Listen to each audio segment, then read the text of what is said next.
Hello students, welcome to my channel study with Anukirti. आप सभी के एग्जाम अभी आरजीपीवी के इलेक्ट्रिकल मशीन के भी स्टार्ट होने वाले हैं और उनमें से one of the most important topic में से है आपका स्टार्टर में भी जो बहुत ज़्यादा बार रिपीट हुआ है क्वेश्चन, वो है आपका 3 point starter and 4 point starter. तो आज हम जानेंगे what is 3 point starter, but उससे पहले आज हम जानेंगे कि आखिर में स्टार्टर क्या है और इसकी ज़रूरत हमें क्यों पड़ रही है। तो यहाँ पर मैंने लिखा है, कभी कभी आपसे एग्जाम में ये भी पूछा जाता है why it is necessary to use starter in a DC motor. तो उसका आंसर आपका ये है जो कि अभी हम समझने वाले हैं। सबसे पहली चीज, स्टार्टिंग में जब आपका मोटर एक स्टेशनरी कंडीशन पे होता है, मोटर को जब हम स्टार्ट नहीं करते हैं, उस ड्यूरेशन में आर्मेचर के पास कोई भी बैक ईएमएफ नहीं होता है ना। आपको पहले एक थ्योरी समझिए, उसके बाद आप समझ पाएंगे कि why starter is necessary.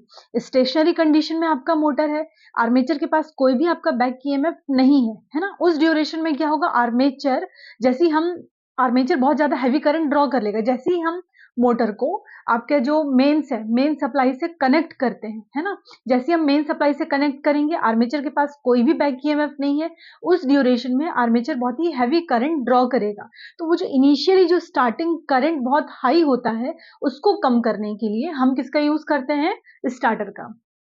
Simple words में आपको जानना है, basically in order to avoid excessive starting current at starting, शुरुआत में जो बहुत ही हैवी करंट होता है उससे बचने के लिए हम क्या करते हैं, स्टार्टर का यूज करते हैं। अगर हम एक एग्जांपल लेते हैं कि मान लीजिए कि एक 5 हॉर्स पावर की एक डीसी मशीन है, डीसी आपका यहाँ पर है, और यहाँ पर हमने वोल्टेज कितना दे दिया है, 220 वोल्ट हम सप्लाई दे रहे हैं, क्लियर। और जो यहाँ पर फुल लोड करंट हमें गिवन है, आपका मशीन जो भी है वो कितना गिवन है, 20 एम्पियर। और जो armature resistance R A given है वो हमें कितना गिवन है, 0.2 ओम।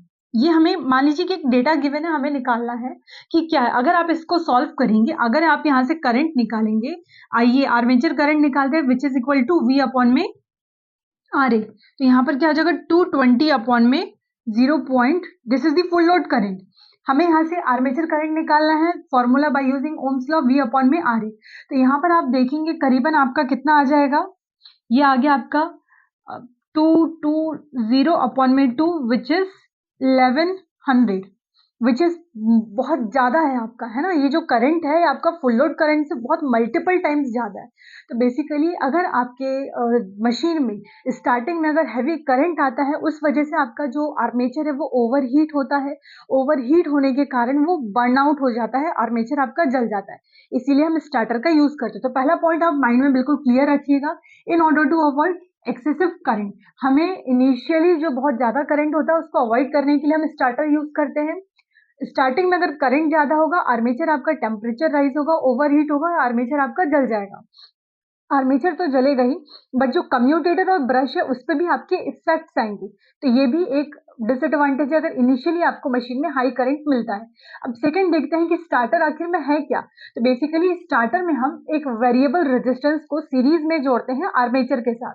तो यहाँ पर आप देख पा रहे हैं, ये 3 पॉइंट स्टार्टर का डायग्राम है। यहाँ पर आप देख पा रहे हैं, दिस इज दी आर्मेचर, ये आर्मेचर है, और ये क्या है आपका वेरिएबल रेजिस्टेंस, ये वेरिएबल रेजिस्टेंस है। और इस रेजिस्टेंस को आप देख पा रहे हैं कि हमने आर्मेचर के साथ सीरीज में कनेक्ट किया है। इसी जो ये जो डायग्राम है, इसी को हम कहते हैं स्टार्टर, ठीक है। तो बेसिकली ये पॉइंट भी आपको क्लियर हो गया कि बेसिकली स्टार्टर में हम एक वेरिएबल रेजिस्टेंस को आर्मेचर के साथ सीरीज में कनेक्ट करते हैं।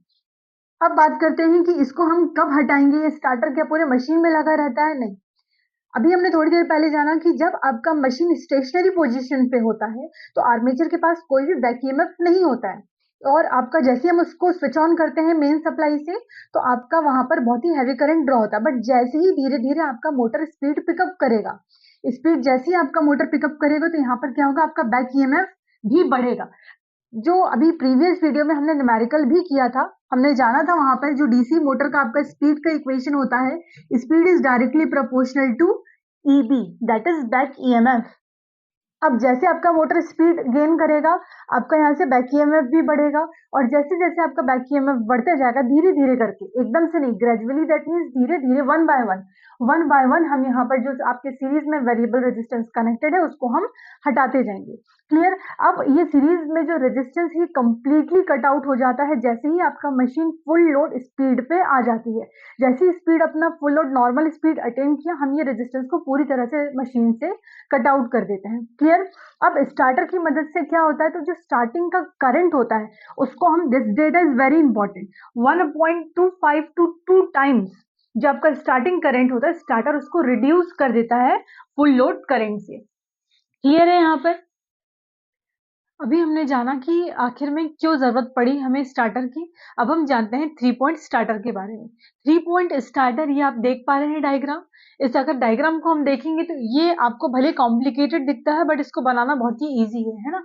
आपके पास यहाँ पर ये हैंडल है, जब ये ऑफ पोजीशन पे है, this is the of position, ये आपके 4 वेरिएबल रेजिस्टेंस कनेक्टेड है, और ये क्या है आपका, ये जो हैंडल है आपका ऑन पोजीशन पे है। आपका जो पहला स्टड है वो आपका, यहाँ पर 2 आपके कॉइल्स भी रहेंगे, एनवीसी और ओएलसी। ये पूरे डायग्राम को हम वन बाय वन जानेंगे। तो बात करते हैं इसकी कंस्ट्रक्शन की। यहाँ पर अगर हम बात करें 3 पॉइंट स्टार्टर, एक ऐसा आपका स्टार्टर है जो कि हम शंट और कंपाउंड मोटर के लिए यूज करते हैं। तो ये चीज आपको यहाँ से ध्यान रखना है कि बेसिकली इसको किस लिए यूज किया जाता है, शंट और कंपाउंड मोटर के लिए। अगर हम सेकेंड पॉइंट की बात करें, ये जो स्टार्टर है इसके पास वेरिएबल रेजिस्टेंस होते हैं जो कि आपस में सीरीज में कनेक्टेड होते हैं। ये आप देख पा रहे हैं डायग्राम में कि बेसिकली ये आपका वेरिएबल रेजिस्टेंस है जो कि सीरीज में कनेक्टेड है, और ये सेवरल सेक्शंस में डिवाइडेड है। आप देख पा रहे हो 1 2 3 4 ऑन एंड ऑफ। और ये जो आपके ये नोड है इसको हम क्या बोलते हैं, इस पॉइंट को हम बोलते हैं स्टड। ये जो आप देख पा रहे हो दिस इज व्हाट, स्टड। तो ये आपका वेरिएबल रेजिस्टेंस है और जो कि आपके सीरीज में कनेक्टेड है, और ये जो सेक्शंस में डिवाइड होता है उसको हम बोलते हैं स्टड। थर्ड पॉइंट की बात करें कि 3 पॉइंट स्टार्टर को आखिर में 3 पॉइंट क्यों बोला जाता है, क्योंकि इसके पास 3 टर्मिनल होते हैं। आप देख पा रहे हैं एल, एफ और ए, ये 3 टर्मिनल है, इसी वजह से इसको हम लोग 3 पॉइंट स्टार्टर कहते हैं, है ना। 3 पॉइंट स्टार्टर इसीलिए बोला जाता है क्योंकि इसके पास 3 टर्मिनल है। पहला जो टर्मिनल है आपका एल है, आप देख पा रहे हैं ये जो एल है ये आपका पॉजिटिव सप्लाई से कनेक्टेड है, और यहाँ पर इसका दूसरा जो एंड है वो स्प्रिंग से कनेक्टेड है। ये आपका क्या है, यहाँ पर स्प्रिंग लगा हुआ है ना। ये आपका OLC, ओवरलोड कॉइल, जिसको हम अभी आगे समझेंगे व्हाट इज इट। तो बेसिकली एल जो है आपका, इसका एक एंड, ये आपको बकायदा कंस्ट्रक्शन में लिखना है ना, तभी आपको वहां पर कंस्ट्रक्शन में मार्क्स भी मिल पाएंगे। एल आपका पॉजिटिव टर्मिनल से कनेक्टेड है और उसका एक एंड आपका स्टार्टर के हैंडल से कनेक्टेड है। आप ये भी लिख सकते हैं या फिर आप लिख सकते हैं OLC, ओवरलोड कॉइल के एक एंड से आपका ये कनेक्टेड है ना। अब बात कर रहे हैं, ये आपका एल टर्मिनल की बात हो गई। अब बात कर रहे हैं हम लोग ए टर्मिनल की। ए टर्मिनल कहाँ पर है, आर्मेचर में है। तो आप सिंपल आप डायग्राम अगर बना लेंगे तो कंस्ट्रक्शन बहुत ही इजी होगा। जो आपका ए टर्मिनल है ये आपका आर्मेचर वाइंडिंग से कनेक्टेड है, और इसका एक एंड वेरिएबल रेजिस्टेंस की ऑन पोजीशन से कनेक्टेड है। तो आप लिख सकते हैं ए इज अ आर्मेचर टर्मिनल जो कि आपका आर्मेचर वाइंडिंग से जुड़ा हुआ है, और दूसरा इसका टर्मिनल वेरिएबल रेजिस्टेंस के एक पार्ट से जुड़ा हुआ है। अब नेक्स्ट बात करते हैं फील्ड की। तो जो आपका फील्ड टर्मिनल होता है, फील्ड टर्मिनल आपका किससे जुड़ा होता है, फील्ड वाइंडिंग से। आप फील्ड वाइंडिंग का बोल सकते हो कि इसका एक end NVC, no volt coil, जिसको आगे हम अभी वर्किंग में समझने वाले हैं, नो वोल्ट कॉइल के एक एंड से, और दूसरा आपका फील्ड वाइंडिंग से जुड़ा हुआ है। और भी आप यहाँ पर ऐड कर सकते हो कि जो L टर्मिनल है वो पॉजिटिव सप्लाई से कनेक्टेड है, इवन F और A का जो एक टर्मिनल है वो नेगेटिव सप्लाई से कनेक्टेड है। तो ये हम बात कर रहे हैं अभी कंस्ट्रक्शन का, आपको ध्यान रखना है। बेसिकली शंट और कंपाउंड मोटर के लिए है, सीरीज में वेरिएबल रेजिस्टेंस जुड़े हुए हैं, 3 टर्मिनल है L, A और F। क्लियर है? अब हम बात करते हैं आगे इसके। तो अभी हमने देखा कि इसकी कंस्ट्रक्शन के बारे में। अब 2 मेन इंपॉर्टेंट पार्ट के बारे में जानते हैं, वो है आपका NVC और है आपका OLC। सबसे पहले हम जानते हैं कि NVC क्या है। NVC का फुल फॉर्म होता है no volt release coil. No volt release coil कहाँ है, आप देख पा रहे हो। अगर हम इस डायग्राम की बात करें तो आप देखो, सबसे पहले हमने क्या किया, हैंडल बनाया। हैंडल पे हमने यहाँ दूसरा, ये ऑफ पोजीशन पर, ये जो हैंडल है आपका ऑन पोजीशन पे है वेरिएबल रेजिस्टेंस में।